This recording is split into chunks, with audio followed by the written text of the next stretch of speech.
Hi friends, this is Nivita. In the video 11th standard physics page number 83 properties of matter lesson la irukra Bernoulli's theorem and its application அப்படிங்கற topic தான் பார்க்க போறோம். So பேசிக்காக இந்த வீடியோவில் வந்து Bernoulli's theorem வந்து எப்படி டிரைவ் பண்ணுறது அப்படிங்கிறத தான் பார்க்கலாம். ஓகேவா?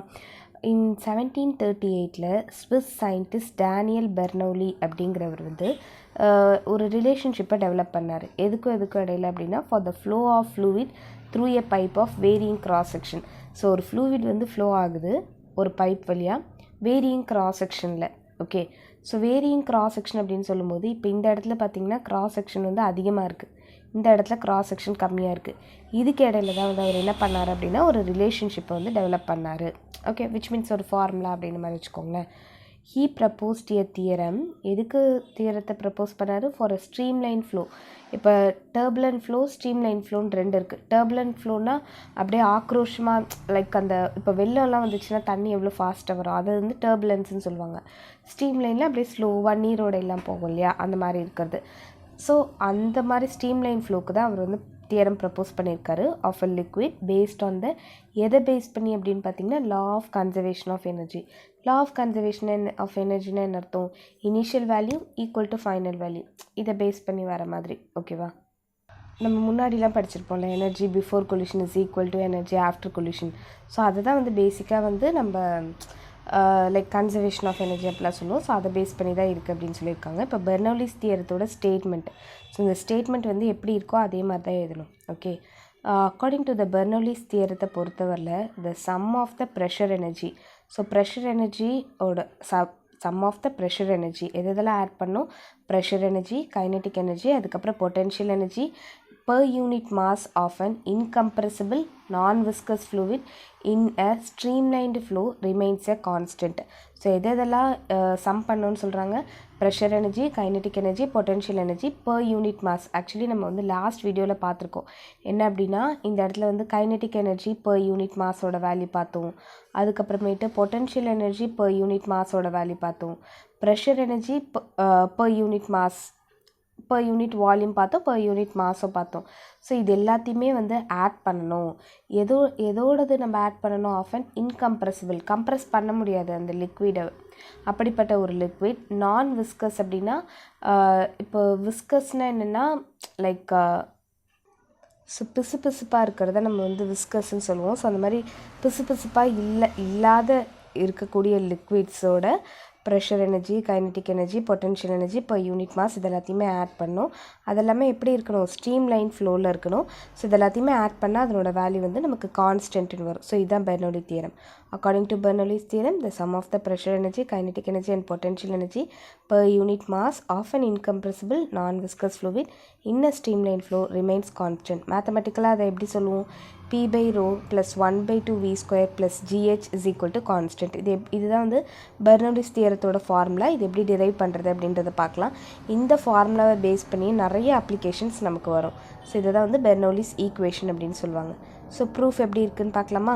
முதல்ல வந்து எப்படி எடுத்துக்கிறாங்கன்னா ஒரு பைப் எடுத்துக்கிறாங்க. ஸோ இது இந்த எண்டை வந்து ஏ, இந்த எண்டை வந்து பின்னு எடுத்துக்கிறாங்க. இதனோட ஏரியா ஆஃப் கிராஸ் செக்ஷன் வந்து இந்த சைடு ஃபுல்லாகவே ஏ. ஓகேவா? இந்த சைடு ஃபுல்லாகவே பி. அப்போ இந்த இடத்துல ஏரியா ஆஃப் கிராஸ் செக்ஷன் சொல்லும்போது ஏஏன்னு வருது, இங்கே ஏரியா ஆஃப் கிராஸ் செக்ஷன்னா ஏபின்னு வருது. இந்த இடத்துல ஹைட் வந்து like HA, this is HP. Okay, let us consider the flow of liquid through a pipe AB வழியாக எனக்கு liquid flow ஆகுதுன்னு கன்சிடர் பண்ணிக்கலாம். let V be the volume of the liquid when it enters A in a time t which is equal to the volume of the liquid leaving B in the same time. அதாவது எனக்கு எவ்வளோ liquid enter ஆகுதோ அதே அளவுக்கு liquid வந்து வெளியில் வருது the same time டீயில் அப்படின்ற மாதிரி எடுத்துக்கிறாங்க. லெட் ஏஏ, விஏ, அதுக்கப்புறம் பிஏ இதெல்லாமே என்னென்னா ஏஏங்கிறது area of cross section of the டியூபோட ஏரியா ஆஃப் கிராஸ் செக்ஷன். விஏங்கிறது என்னது? அந்த ஏ அதில் வழியாக போகிற அந்த லிக்விடோட வெலாசிட்டியை தான் நம்ம விஏன்னு சொல்லுவோம். அதுக்கப்புறம் பிஏங்கிறது pressure exerted by the liquid at A. So ஏல எவ்வளோ ப்ரெஷர் வந்து எக்ஸர்ட் ஆகுது அப்படிங்கிறத நம்ம வந்து பிஏ அப்படின்னு சொல்லுவோம். ஓகேவா? இப்போ தான் நம்ம வந்து டெரிவேஷனுக்குள்ளே போகிறோம். ஸ்டார்டிங்கில் நம்ம ஃபஸ்ட்டு இதெல்லாமே சொல்லிடுறோம், இதெல்லாமே இதுதான் அப்படின்னு சொல்லிட்டு. அடுத்தது நம்ம ஃபோர்ஸை ஃபஸ்ட்டு எடுத்துக்கலாம். Exerted by the liquid at A. ஏல பொறுத்தவரையில் லிக்விடுக்குள்ள இருக்கக்கூடிய ஃபோர்ஸ் எவ்வளோ அப்படின்னு பார்த்தீங்கன்னா நம்ம நார்மலாக நமக்கு என்ன தெரியும்? Pressure is equal to pressure is equal to force by area ன்னு படிச்சிருக்கோமா. இப்போ ஏரியா இந்த சைடு போயிடுச்சுன்னா pressure into area is equal to force ன்னு வரும். இந்த இடத்துல force at A is equal to pressure at A into area of cross section at A. because நம்ம area of cross section எப்படி எடுத்திருக்கோம், small a தானே எடுத்திருக்கோம், அதனால small a ன்னு வருது. after that the distance traveled by the liquid in time t. ஒரு அந்த பர்டிகுலர் டைமில் எனக்கு லிக்விட் வந்து எவ்வளோ டிஸ்டன்ஸ் ட்ராவல் பண்ணி போயிருக்கு அப்படின்னு பார்த்தீங்கன்னா நார்மலாக நமக்கு என்ன தெரியும், velocity is equal to distance divided by டைம்னு தெரியும். ஸோ அப்போ வந்து நம்ம டைம் இந்த சைடு கொண்டு வந்துட்டோம்னா velocity into time is equal to டிஸ்டன்ஸ்ன்னு தெரியுமா. ஸோ ஆக்சுவலி வெலாசிட்டினா வெலாசிட்டி. ஓகே, ஸோ இந்த இடத்துல என்ன பண்ணியிருக்காங்க அப்படின்னா v into T is equal to டின்னு வச்சுக்கோங்களேன்.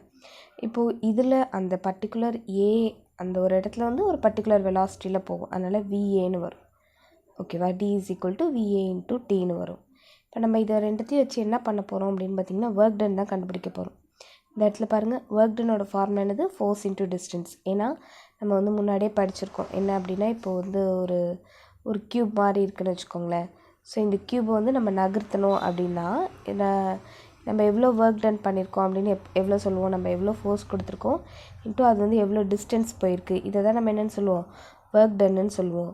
ஸோ அதனால் work done is equal to F into டின்னு வரும். ஆக்சுவலி அந்த ஃபோர்ஸ் வந்து எஃப்ஏன்னு எடுத்துக்கிறோம். இப்போது நம்ம முன்னாடி என்ன பண்ணியிருந்தோம், இது ரெண்டுத்தையும் எடுத்திருந்தோமா, அதை சப்ஸ்டியூட் பண்ணிக்கலாமா. ஸோ எஃப்ஏக்கு பதிலாக பிஏ இன்ட்டு ஏஏன்னு வரும், டிக்கு பதிலாக பிஏ இன்ட்டு டி அப்படிங்கிறது வந்திருக்கும். சரியா, ஸோ ஃபஸ்ட்டு நம்ம அதை எடுத்து சப்ஸ்டியூட் பண்ணணும். இதுதான் நம்மளோட வேலை வந்து ஒர்க் டன் கண்டுபிடிக்கணும். அதுக்கு இந்த ஃபார்முலா, அதுக்காக நம்ம இது ரெண்டுத்தையும் கன்சிடர் பண்ணி எடுத்தாச்சு. நெக்ஸ்ட்டு இந்த இடத்துல A A into V A into T அப்படின்னா இந்த இடத்துல விஏ இன்ட்டு டி அப்படின்னு இருக்கு இல்லையா, அதுக்கு பதிலாக நம்ம என்ன போட்டுக்கலாம், டின்னு போட்டுக்கலாமா. ஸோ விஏ இன்ட்டு டிக்கு பதிலாக நம்ம டின்றதை போட்டுக்கலாம். நார்மலாக ஏஏங்கிறது இந்த ஏரியா ஏஏங்கிறத இப்படி போட்டுக்கிட்டாங்க. ஏஏங்கிறது நமக்கு என்னன்னு தெரியும், area of cross section into distance. நார்மலாக ஏரியா இன்டூ டிஸ்டன்ஸ் சொல்லும்போது அது என்னது, வால்யூம் தானே. நார்மலாகவே நம்ம லென்த் இன்ட்டு பிரெத் இன்ட்டு, இப்போ யோசிச்சு பாருங்களேன், ஒரு க்யூபாய்டு எடுத்துக்கிட்டிங்க அப்படின்னு சொன்னால், ஹியர் நான் ஒரு க்யூபாய்டு எடுத்துக்கிறேன். அப்போ வந்து length into breadth into height எடுத்துப்பீங்க, length into breadth into height. Length into breadth என்னது, ஏரியா இன்ட்டு ஹைட்டுன்னு சொல்லும்போது நம்ம அதை டோட்டலாக வால்யூம்னு சொல்கிறோம்ல. அதே மாதிரி தான் இங்கே ஏரியா இன்ட்டு டிஸ்டன்ஸ்ன்னு சொல்லும்போது அதை நம்ம வால்யூம்னு சொல்லுவோம். is equal to volume of the liquid entering A அப்படின்னு சொல்கிறோம். இப்போது work done is the pressure energyன்னு சொல்கிறாங்க. work done வந்து என்னன்னு சொல்கிறாங்க, pressure energyன்னு சொல்கிறாங்க. ஏன்னு பார்த்தீங்கன்னா இந்த இடத்துல நம்ம வந்து work done is equal to FA into Dன்னு எடுத்தாச்சு. இந்த இடத்துல நம்ம என்ன செய்கிறோம்னா VA இது ஃபுல் டேர்ம் இருக்கு இல்லையா, இதுக்கு பதிலாக நம்ம என்ன போடலான்னா வின்னு போடலாம்.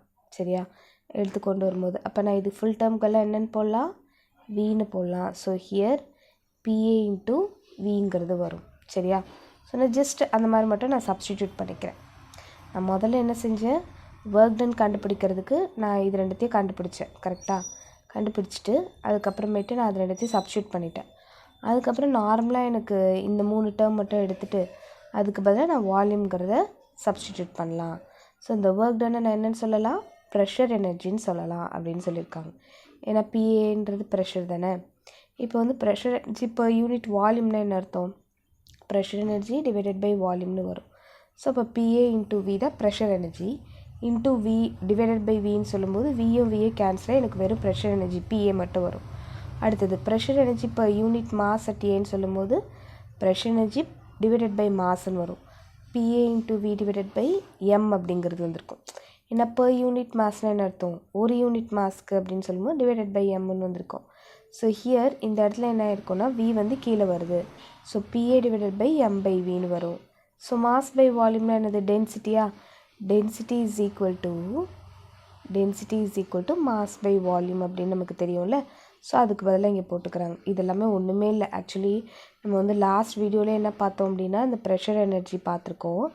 ப்ரெஷர் எனர்ஜியோட ஃபார்முலா வந்து இதே மாதிரி தான், ப்ரெஷர் பி இன்ட்டு வின்றதை பார்த்துருக்கோம். ப்ரெஷர் எனர்ஜி per யூனிட் மாஸ்ன்னு சொல்லும்போது பி இன்ட்டு ரோன்னு வரும். ப்ரெஷர் எனர்ஜி per யூனிட் வால்யூம்னு சொல்லும்போது எனக்கு வெறும் பின்றது வந்திருக்கும்.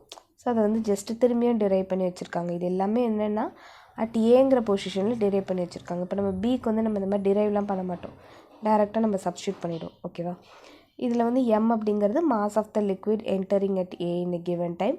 therefore pressure energy of the liquid at a வந்து எவ்வளோ இருக்கும் அப்படின்னா நம்ம அதை என்னென்னு எடுத்துக்கலாம்னா EPA is equal to PA into Vன்னு வரும். ஓகே, நார்மலாக வந்து ப்ரெஷர் எனர்ஜி அப்படின்னு சொல்லும்போது PA into V தானே. ஸோ அதனால் EPA is equal to PA into Vன்றது வந்திருக்கும். இப்போ இந்த இடத்துல என்ன செய்கிறேன்னா multiply and divided by m பண்ணிக்கிறேன். ஸோ எம்ன்னு பண்ணும்போது எனக்கு என்ன ஆகும்னா இந்த இடத்துல நார்மலாக எனக்கு என்னன்னு தெரியும், like density is equal to mass by volume அப்படின்னு தெரியுமா. ஸோ இந்த இடத்துல நான் என்ன செய்கிறேன் அப்படின்னா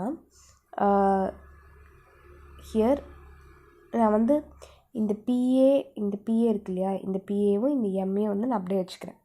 இந்த வால்யூமை நான் அப்படியே ரெசிப்ரோகேட்டாக கொண்டு வரேன். அப்போ எனக்கு என்ன ஆகும், இந்த இடத்துல இந்த வால்யூம் வந்து இது இங்கே கேன்சல் ஆகி டிவைடட் பை வின்னு வரும். மாஸ் பை வால்யூமோட வேல்யூ என்ன வரும், ரோன்னு வந்திருக்கும். இப்போ M into P A divided by ரோன்னு வந்திருக்கும். This is pressure energy. Okay, அடுத்தது நம்ம என்ன பண்ணுறோம் அப்படின்னா ஆக்சுவலி நம்ம இந்த பெர்னோலிஸ் தியரத்தில் என்ன பார்த்தோம் அப்படின்னா நம்ம எதெல்லாம் ஆட் பண்ணுவோம்னு பார்த்தோம். Pressure energy, kinetic energy, potential எனர்ஜியெல்லாம் ஆட் பண்ணுவோம்னு பார்த்தோம். இப்போ நம்ம கண்டுபிடிச்சிருக்கிறது வந்து ப்ரெஷர் எனர்ஜி தான். ஓகேவா. ஸோ இப்போ நம்ம கண்டுபிடிச்சிருக்கிறது வந்து நம்ம நார்மலாக நமக்கு PA into V அப்படிங்கிறது நம்ம இங்கேருந்தே எடுத்தாச்சு. சரியா. அது கூட நம்ம என்ன பண்ணியிருக்கோம்னா mass multiply and divided by மாஸ்ன்னு பண்ணிவிட்டு அதுக்கப்புறம் நம்ம இந்த மாதிரி ஒரு ஃபார்மேட் கொண்டு வந்திருக்கோம். இப்போ ப்ரெஷர் எனர்ஜி கண்டுபிடிச்சாச்சு. அடுத்தது potential energy of liquid at ஏன்னா பொட்டன்ஷியல் எனர்ஜினா PEAன்னு வரும். PEனா பொட்டன்ஷியல் எனர்ஜி, அட் ஏன்னு சொல்லும்போது எனக்கு MGH அப்படின்னு வருமா. பொட்டன்ஷியல் எனர்ஜினா எனக்கு MGH. ஸோ அதில் இப்போ மாஸு கிராவிட்டிலாம் சேம் தான், ஹைட்டு தான் வேரி ஆகும். ஸோ ஹைட்டு அந்த ஏல பொறுத்தவரை ஏக்குன்னு ஒரு ஹைட் இருந்ததுல, நம்ம இங்கே இடத்துல பார்த்தோம்ல ஏக்குன்னு ஒரு ஹைட் இருந்தது. ஸோ அதனால் எனக்கு என்ன ஆகும், இந்த இடத்துல வந்து ஹெச்ஏன்றது வரும். அடுத்தது kinetic energy of the liquid at ஏன்னா கைனெட்டிக் எனர்ஜியோட ஃபார்முலா எனக்கு வந்து 12mv² தெரியும். மாஸ் அப்படியே தான் இருக்கும். இந்த இடத்துல வெலாசிட்டி வந்து VAன்னு வரும். ஓகே, VA² வந்திருக்கும். இப்போ நம்ம டோட்டல் எனர்ஜியை கண்டுபிடிக்க போகிறோம். Due to the flow of ஏன்னு சொல்லும்போது EAங்கிறது தான் total energy is equal to இந்த இடத்துல pressure energy plus kinetic energy plus potential எனர்ஜின்னு வரும். ஸோ இந்த டோட்டல் எனர்ஜியோட வேல்யூ என்னது, ஃபஸ்ட்டு இந்த இடத்துல ப்ரெஷர் எனர்ஜி எடுத்துக்கிட்டிங்கன்னா m into PA divided by ரோன்னு வரும், ப்ளஸ் 12m VA² வரும், ப்ளஸ் MGH² வந்திருக்கும். This is the total energy. அந்த பெர்னோலிஸ் தியரத்தில் சொன்னதை நம்ம போய் எழுதியிருக்கோம். நம்ம மற்ற இதுக்கு இப்போ நம்ம ஏக்கு எல்லாமே கண்டுபிடிச்சிட்டோமா, பிக்கு நம்ம கஷ்டப்பட்டு கண்டுபிடிக்க வேண்டாம். டைரெக்டாக சிமிலர்லி AB, VB, PB இதுதான் வந்து area of cross section of the tube, velocity of the liquid, அதுக்கப்புறம் pressure exerted by the liquid at B. PBங்கிறது அந்த Pங்கிற அந்த ஒரு பர்டிகுலர் இடத்துல எவ்வளோ ப்ரெஷர் எக்ஸர்ட் ஆகுது. இப்போ இதுக்கு நம்ம டோட்டல் எனர்ஜி கண்டுபிடிக்கும் போது EB is equal to m into PB divided by rho plus ½ into m into VB² plus mg into HB அப்படிங்கிறது வரும். இப்போ நம்ம முன்னாடி என்ன சொன்னோம், லா ஆஃப் கன்சர்வேஷன் படி போட போகிறோம் அப்படின்னு சொன்னோமா. இவர் வந்து ஒரு இதை கண்டுபிடிச்சிருக்காரு, அது வந்து லா ஆஃப் கன்சர்வேஷன் படி வருதுன்னு சொன்னாரா. ஸோ அப்போ லா ஆஃப் கன்சர்வேஷன் படி எனக்கு என்னென்னு தெரியும், லா ஆஃப் கன்சர்வேஷன் படி initial energy is equal to ஏல எனர்ஜி இஸ் ஈக்குவல் டு பியில் எனர்ஜின்னு வரும். ஸோ ஏல இருக்கிற எனர்ஜி என்னது இது, பியில் இருக்கிற எனர்ஜி என்னது இது. ஸோ அது ரெண்டத்தையும் நம்ம ஈக்குவேட் பண்ணிக்கிறோம். ஈக்குவேட் பண்ணும்போது எனக்கு என்ன ஆகும் அப்படின்னு பார்த்தீங்கன்னா இந்த எல்லா இடத்துலையும் மாஸ் இருக்குது, அந்த மாஸு இந்த எல்லா இடத்துலையும் மாஸ் இருக்குது, அது கேன்சல் ஆகிடும். ஓகேவா. இப்போ என்ன மட்டும் வரும் அப்படின்னா PA divided by rho ½ VA² plus GHA is equal to PB divided by rho plus ½ VB² plus GHB is equal to constant அப்படிங்கிறது வந்திருக்கும். பிகாஸ் எனக்கு லா ஆஃப் கன்சர்வேஷன் படி எனக்கு என்ன தெரியுது, initial value equal to final value which is equal to கான்ஸ்டன்ட்னு தெரியுதுல்ல, equal to கான்ஸ்டன்ட்னு எழுதிக்கிறோம். இப்போது இந்த ஒரு பர்டிகுலர் இடத்துல இது, பிங்கிற பர்டிகுலர் இடத்துல இது அப்படின்னு சொல்லும்போது நம்ம காமனாக அதை எழுதும்போது எப்படி எழுதிக்கலாம் அப்படின்னு பார்த்தீங்கன்னா லைக் இதில் எல்லாத்துலேயுமே வந்து ஜியை வந்து டிவைட் பண்ணுறாங்க. நம்ம காமனாக சரி ஓகே ஃபஸ்ட் காமனாக எழுதும்போது எனக்கு என்ன வரும், P divided by rho okay plus ½ into V² வரும் plus G into H is equal to கான்ஸ்டன்ட்னு வந்திருக்கும். ஸோ இந்த இடத்துல நான் என்ன பண்ணுறேன்னா டிவைடட் பை G இங்கே நார்மலாக டிவைடட் பை ஜின்னு போடும்போது ஜிஜி கேன்சல் ஆகிடும். டிவைடட் பை ஜின்னு சொல்லும்போது எனக்கு என்ன ஆகிடும், ரெசிப்ரோகேட் ஆகி இந்த இடத்துல பி டிவைடட் பை ரோ ஜின்னு வந்திருக்கும். ஹியர் 1/2 v ஸ்கொயர் பை ஜின்னு வந்திருக்கும். இங்கே வந்து plus H is equal to கான்ஸ்டன்ட்னு வரும். This is Bernoulli's theorem, like பெர்னௌலிஸோட ஈக்குவேஷன் அப்படிங்கிற மாதிரி வருதா. இந்த என்ன சொல்கிறாங்கன்னா, அபவ் ஈக்குவேஷன் வந்து எதனுடைய விளைவாக இருக்குது, கன்சர்வேஷன் ஆஃப் எனர்ஜியோட விளைவாக இருக்குது. which is true until there is no loss of energy due to friction. இப்போ நம்ம வந்து ஃப்ரிக்ஷன்லாம் கணக்கிலே எடுத்துக்கல. ஸோ இது வந்து எது வரைக்கும் ட்ரூ, இந்த ஃபார்முலா எது வரைக்கும் ட்ரூனா ஃப்ரிக்ஷன் எனர்ஜி அப்படிங்கிற ஒன்றத்தை நம்ம கணக்கில் எடுத்துக்காத வரைக்கும், ஃப்ரிக்ஷன் எனர்ஜி மூலிமா எந்த விதமான எனர்ஜியுமே லாஸ் ஆகாத வரைக்கும். பட் ஆனால் நம்ம ப்ராக்டிஸில் வந்து எனக்கு லிக்விட் போகுது அப்படின்னா, பைப் வழியாக லிக்விட் போகுது அப்படின்னா ஒரு லிக்விட் இன்னொரு லிக்விடை வந்து உராய்ஞ்சிட்டு தானே போகுது. அப்போ கண்டிப்பாக வந்து எனக்கு என்ன இருக்கும், there is some energy loss இருக்கும் ஃப்ரிக்ஷனால். This arises due to the fact that fluid flow, the layers flowing with different velocities exert frictional forces on each other. அதாவது ஒவ்வொரு லேயர் இருக்கும், ஓகேவா, இங்கே ஒரு லேயர் போகும், இங்கே அதுக்கு மேலே ஒரு லேயர் போகும். இந்த மாதிரி எனக்கு என்ன ஆகும்னா லேயர்ஸ் ஃப்ளோயிங் வித் டிஃப்ரெண்ட் வெலாசிட்டிஸில் போகும். அது வந்து ஃப்ரிக்ஷனல் ஃபோர்ஸை ஒவ்வொன்றத்து மேலே வந்து ஏற்படுத்தும். இது வந்து நார்மலாக அந்த எனர்ஜி லாஸ் ஆகிறது வந்து ஹீட் எனர்ஜியாக கன்வெர்ட் ஆகிடும். Therefore Bernoulli's relation is strictly valid for fluids with, அப்போ வந்து ஜீரோ விஸ்காசிட்டி, அந்த பிசுபிசுப்பு தன்மை இருந்தால் தானே அந்த ஒரு ஃப்ரிக்ஷன் ஃபோர்ஸ்லாம் இருக்கும். இப்போ அந்த மாதிரி ஒரு பிசுபிசு தன்மை இல்லாத அல்லது நான் விஸ்கஸ் லிக்விட்ஸ்க்கு தான் வந்து இந்த பெர்னௌலிஸ் ரிலேஷன் வந்து வேலிட் அப்படின்னு சொல்கிறாங்க. இப்போ வந்து notice that when the fluid flows through a horizontal pipe, இப்போ வந்து நமக்கு என்ன இருக்குது, இந்த இடத்துல h டிஸ்டன்ஸ் வச்சதுனால தானே இவ்வளோ நம்மலாம் கண்டுபிடிச்சிருக்கோம். இப்போ ஒரு வேளை இந்த பைப்பை வந்து நம்ம ஒரு ஹாரிசான்டலான ஒரு இடத்துல வைக்கிறோம், எந்த விதமான ஹைட்டுமே இல்லாமல் ஒரு ஹாரிசான்டலான ஒரு இடத்துல வைக்கிறோன்னா எனக்கு இந்த ஈக்குவேஷன் எப்படி மாறும் அப்படின்னு பார்த்தீங்கன்னா, ஹெச்சோட வேல்யூ நம்ம 0ன்னு போடுவோம். விச் மீன்ஸ் இந்த இடத்துல எனக்கு என்ன ஆகிடும், ஹெச்சோட வேல்யூ 0ன்னு போட்டேன்னா எனக்கு இந்த டேர்மே வராது. இது ரெண்டு டேர்ம் ஈக்குவல் டு கான்ஸ்டன்ட்னு மட்டும் வந்திருக்கும். Okay, P divided by rho G plus ½ v square divided by G is equal to constant. இங்கே ஈக்குவல் டு கான்ஸ்டன்ட் இங்கே போட்டிருக்காங்க, சரியா. ஸோ பேசிக்காக வந்து இங்கே என்ன சொல்ல வராங்க அப்படின்னா, எனக்கு வந்து இது எப்போ ஃபார்முலா கரெக்டாக இருக்கும் அப்படின்னா, எனக்கு ஃப்ரிக்ஷன் எனர்ஜிலாம் லாஸ் ஆகாமல் இருக்கும்போது. பட் ப்ராக்டிக்கலாக பார்த்தா ஃப்ரிக்ஷன் எனர்ஜி இருக்க தான் செய்யும். ஏன்னா டிஃப்ரெண்ட் லேயர்ஸில் வந்து எனக்கு வந்து லிக்விட் ஃப்ளோ ஆகும். பட் ஆனால் நம்ம நான் விஸ்கஸ் லிக்விட் எடுக்கும்போது அந்த மாதிரியான ஒரு விஷயம் வராது அப்படின்னு சொல்லிட்டு, அடுத்தது என்ன சொல்கிறாங்க, எனக்கு ஹைட்டே இல்லைன்னா எனக்கு வெறும் வந்து இந்த மாதிரி மட்டும் என்னோடய ஃபார்முலா வரும் அப்படின்னு சொல்கிறாங்க. ஸோ இதோட பியூட்டிஃபுல்லான அப்ளிகேஷன்ஸ் எல்லாம் அடுத்த வீடியோவில் பார்க்கலாம். தேங்க்யூ ஃபார் வாட்சிங்.